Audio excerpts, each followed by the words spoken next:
നമസ്കാരം, എല്ലാവർക്കും എൻ്റെ രുചികളിലേക്ക് സ്വാഗതം. ഞാൻ ഇന്ന് ചോറിനും ചപ്പാത്തിക്കൊക്കെ കഴിക്കാൻ പറ്റിയ ഒരു വെറൈറ്റി കറിയുടെ റെസിപ്പി ആയിട്ടാണ് വന്നിരിക്കുന്നത്. ഈ കറി ഉണ്ടാക്കുന്നതിനായിട്ട് 1 കപ്പ് കടലപ്പരിപ്പ് കുറച്ച് നേരം കുതിർത്ത് വെച്ചിട്ടുണ്ട്. ഏകദേശം ഒരു 3.5-4 മണിക്കൂറാണ് ഇത് വെള്ളത്തിൽ കുതിർക്കാൻ വെച്ചിരുന്നത്.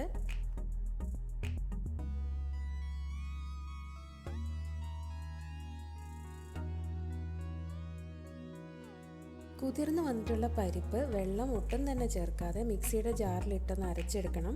ഇതിൻ്റെ കൂടെ അരയ്ക്കുമ്പം 1 സ്പൂൺ പെരിഞ്ജീരകവും കൂടെ ചേർത്ത് വേണം അരയ്ക്കാനായിട്ട്. പരിപ്പും പെരിഞ്ജീരകവും നല്ലോണം അരച്ചെടുത്തിട്ടുണ്ട്.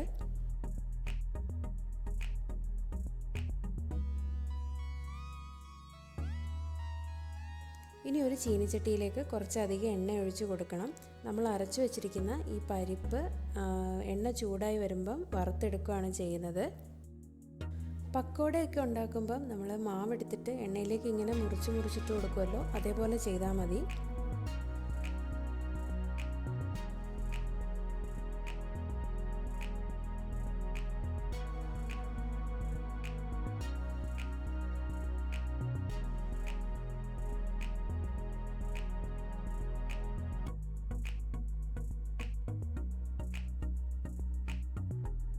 ഇനിയാണ് ഈ കറിക്കുള്ള മസാല റെഡിയാക്കുന്നത്. അതിന് വേണ്ടിയിട്ട് ഒരു പാനിൽ 2 സ്പൂൺ എണ്ണ ഒഴിച്ച് കൊടുത്ത് കടുക് പൊട്ടിച്ചെടുക്കണം. കടുക് പൊട്ടി വരുമ്പം 1/4 സ്പൂൺ പെരിഞ്ജീരകം ചേർത്ത് മൂപ്പിക്കണം.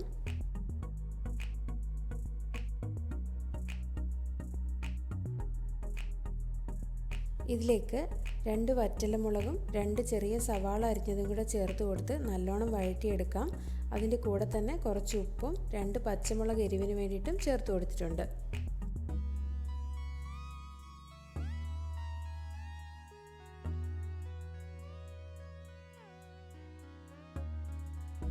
സവാളയും പച്ചമുളകും നല്ലോണം വഴന്നു വരുമ്പം അതിലേക്ക് 1 സ്പൂൺ ഇഞ്ചി വെളുത്തുള്ളി പേസ്റ്റ് അരച്ചത് ചേർത്ത് കൊടുത്തിട്ട് അതിൻ്റെ പച്ചമണം മാറുന്നത് വരെ ഒന്ന് വഴറ്റിയെടുക്കണം.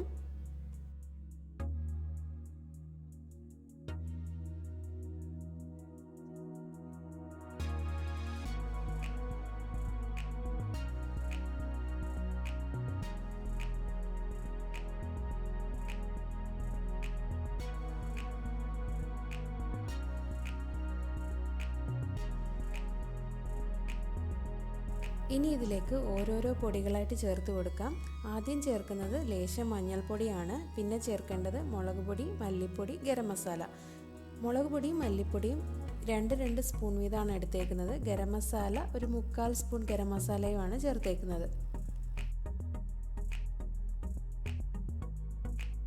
മുളക് പൊടിയും മല്ലിപ്പൊടിയും ആദ്യം ചേർത്ത് കഴിഞ്ഞപ്പോൾ പോരാന്ന് തോന്നിയതുകൊണ്ട് ഞാൻ കുറച്ചും കൂടെ ചേർത്ത്. അതുകൊണ്ടാണ് 2 സ്പൂണിൻ്റെ കണക്ക് പറഞ്ഞത്.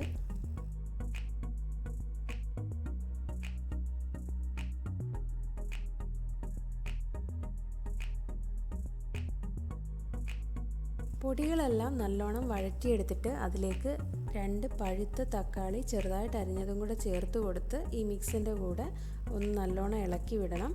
അത് കഴിഞ്ഞിട്ട് ഇത് അടച്ചു വെച്ച് തക്കാളി ഒന്ന് വെന്ത് വരുന്നത് വരെ നമ്മൾ വെയിറ്റ് ചെയ്യണം.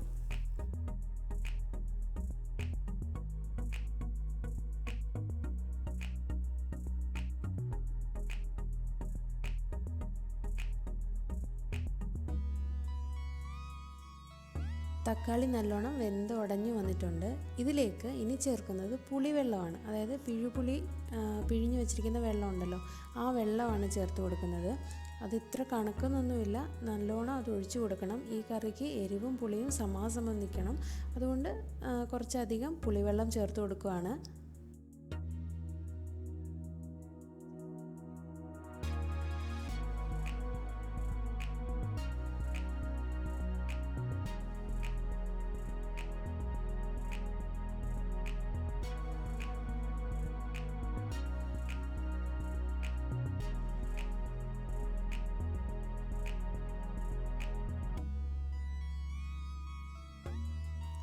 ഇനി ചേർക്കുന്നത് ഗ്രേവിക്ക് ആവശ്യമായ വെള്ളമാണ്. നമ്മൾ വറുത്ത് വെച്ചിട്ടുള്ള പക്കോടയും കൂടെ ചേർക്കുമ്പോഴേക്കും ഇത് നല്ലോണം കുറുകി വരും. അതുകൊണ്ട് വെള്ളം കുറച്ചധികം ചേർക്കണം.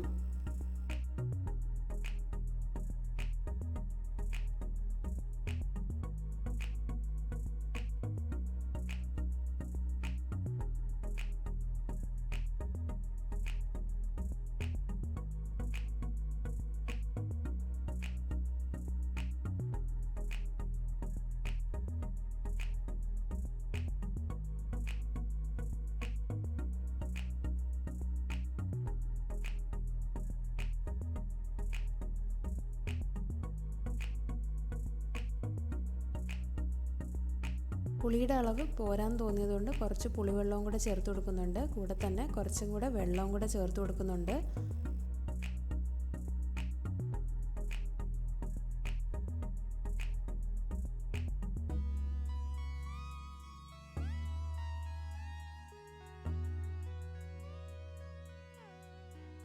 ഒരു തിള വന്നു കഴിയുമ്പം അതിലേക്ക് നമ്മൾ വറുത്ത് വെച്ചിട്ടുള്ള പക്കോടാസും കൂടെ ചേർത്ത് അടച്ചു വെച്ച് നല്ലോണം തിളയ്ക്കാൻ വിടണം.